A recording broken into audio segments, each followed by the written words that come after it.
تو باید میگذشتم ولی افسوس نتونستم. تو عروسک بودی و من آخر قصه دونستم. تو وجود خالی تو تو از دروغ چی ندیدم. کاش میشد به این حقیقت بیش از اینها میرسیدم. از تو باید میگذشتم ولی افسوس نتونستم. تو عروسک بودی و من آخر قصه دونستم. تو وجود خالی تو جز دروغی چی ندیدم. کاش میشد به این حقیقت بیش از اینها میرسیدم.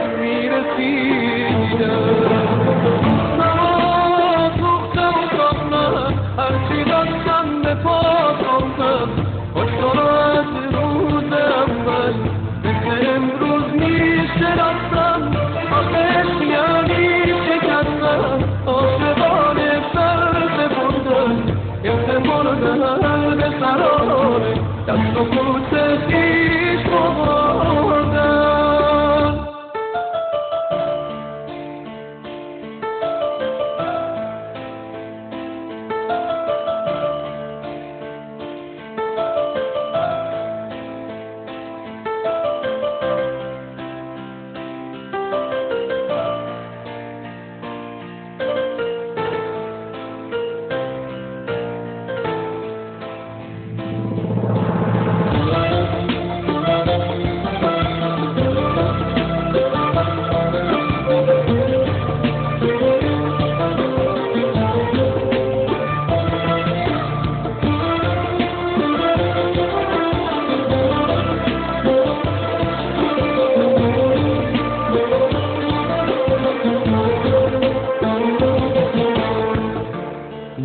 یه روزگاری حرف بین ما نگاه بود. عشق و نقاشی میکردیم نقش ما خورشید و ماه بود.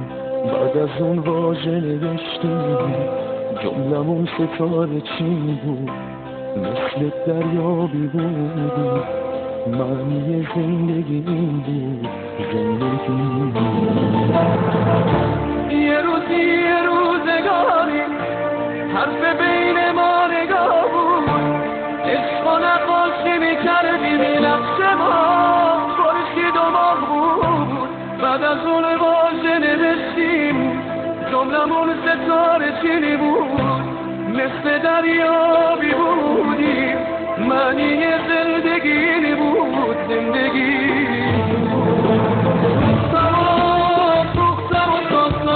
هرچی داشتم به پا کردم خوش تو را از روز اول مثل امروز میشناسم. آخش یعنی شکستم عاشقانه سر بردن حس بردن به سرانه در سکوت خویش